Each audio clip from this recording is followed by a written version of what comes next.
Alguém quer ser emo? Alguém quer ser emo? Ser emo? Ninguém quer ser emo, não? Vou colocar meu anúncio aqui. Alguém vai querer ser emo? Boa tarde. Alguém quer ser emo? Emo! Oh, não, senta aqui.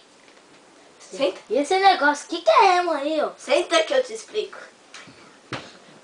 Que é isso, minha filha? A gente toda noite vai sair com alguma coisa preta, preto, para ir no cemitério. Eu tô esperando alguém pra ir comigo lá no cemitério. Mas o que quer ser emo, minha filha? É isso que eu tô falando. Toda noite tem que ir no cemitério. Toda noite. Nenhuma sai. Você vai ser emo, né? Eu não sei, mas tem que fazer alguma coisa pra parar, pra ser emo. É, você tem que parar com esse sotaque.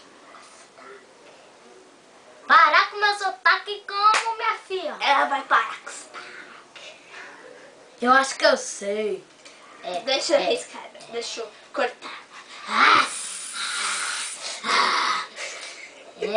É assim o sotaque. É assim o sotaque.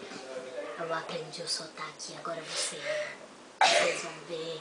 Vocês vão ver. Vem cá, senta aqui.